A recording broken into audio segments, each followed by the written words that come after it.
നാളെ മലയാള സിനിമയിൽ ഒരു ഗംഭീര പോരാട്ടമാണ്. രണ്ട് ഗംഭീര സിനിമകളാണ്. രണ്ട് തലത്തിൽ നിന്ന് നോക്കുമ്പോൾ ഗംഭീര സിനിമകളാണ്. ഒന്ന്, ഒരു 8-9 മാസങ്ങൾക്ക് ശേഷം പൃഥ്വിരാജിന്റെ ഒരു സിനിമ വരികയാണ്, വിലായത്ത് ബുദ്ധ. ഇത് ആദ്യം മുതലേ ഫേമസ് ആയത് സച്ചി സംവിധാനം ചെയ്യാനിരുന്ന സിനിമയാണ്. ഇന്ദുഗോപന്റെ സ്ക്രിപ്റ്റ് എടുത്തിട്ട് സച്ചി എല്ലാം പറഞ്ഞത് സംവിധാനം ചെയ്യാനിരുന്നതാണ്. സച്ചി എന്ന് പറയുന്ന ഒരു സംവിധാനം നമുക്ക് മറക്കാൻ പറ്റത്തില്ല, സ്ക്രിപ്റ്റ് റൈറ്ററിനെ. കാരണം ഗംഭീര സിനിമകളാണ് അദ്ദേഹം സംവിധാനം ചെയ്തത്. അപാര ടാലന്റ് ഉള്ള ഒരാളായിരുന്നു. അന്നേരം അദ്ദേഹത്തിന്റെ അഭാവത്തിൽ ഇത് ജയൻ നമ്പ്യാരാണ് ഇത് സംവിധാനം ചെയ്യുന്നത്. അത് അസോസിയേറ്റ് ആയിട്ടൊക്കെ വർക്ക് ചെയ്ത കക്ഷിയാണ്.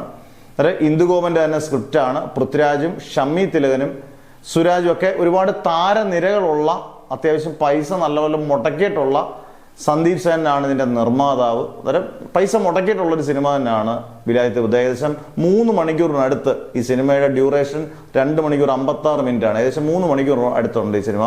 എന്തായാലും ആക്ഷനും അത്യാവശ്യം കോമഡിക്കും ഡയലോഗും ത്രില്ലറും എല്ലാം അടങ്ങുന്ന ഒരു കംപ്ലീറ്റ് പാക്കേജ് ആയിട്ടാണ് വിലായത്ത് ബുദ്ധ വരുന്നത്. വിലായത്ത് ബുദ്ധയുടെ ഭാവി ഉച്ചയോടുകൂടിയൊക്കെ നമുക്ക് അറിയാൻ എന്തായാലും സാധിക്കും.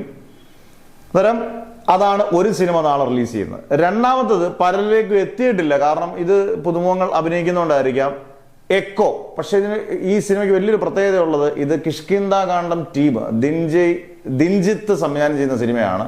ഈ സിനിമ ട്രെയിലർ കാണുന്നവർക്കറിയാം, ഗംഭീര ട്രെയിലറാണ്. ഒരു വിഷ്വൽ ബ്യൂട്ടിയൊക്കെ ഒരു രക്ഷയില്ല. അതിനകത്ത് സന്ദീപാണ് നായകൻ. പടക്കള സിനിമയ്ക്ക് അതൊരു നല്ല കഥാപാത്രം സന്ദീപ് അഭിനയിച്ചിട്ട് 18-ാം പടിയൊക്കെ സന്ദീപ് അഭിനയിച്ച ചിത്രങ്ങളാണ്. ഇതിനകത്ത് നായകനായിട്ടാണ് വരുന്നത്. അതുപോലെ തന്നെ വിനീതും നരേനും ഒക്കെ അഭിനയിക്കുന്ന ഒരു സിനിമയാണ്. വിഷ്വലായിട്ടും എന്തായാലും നായകന്മാരില്ലാതെ, വലിയ വലിയ താരങ്ങളില്ലാതെ കിഷ്കിന്ധാ ടീം ഒരുക്കുന്ന ഒരു സിനിമയാണ്. ചിലപ്പോൾ ഒരു ഗംഭീര വിജയമാകാൻ ചാൻസ് ഉണ്ട്. എന്നാൽ ഈ രണ്ട് സിനിമയിൽ നിങ്ങളുടെ ഫേവറേറ്റ് ഏതാണ്? വിലായത്ത് ബുദ്ധയാണോ അതോ നമ്മുടെ കിഷ്കിന്ധാകാന്ഡം ടീം ഒരുക്കുന്ന എക്കോയാണോ? നിങ്ങൾ ആദ്യം കാണുന്ന സിനിമ ഏതാണ്? നാളെ രണ്ട് സിനിമകളും കാണുന്നവരുണ്ടോ? എന്തായാലും കമന്റ് ബോക്സിൽ പറയുക. ആര് മിന്നിക്കും, ആര് തൂക്കും, ഇതൊക്കെ നിങ്ങൾ കമന്റ്സിൽ പറയുക. എന്തായാലും നാളെ രണ്ട് സിനിമകളും കണ്ടതിന് ശേഷം ഇതിന്റെ പക്കാ റിവ്യൂ ഇടുന്നതായിരിക്കാം.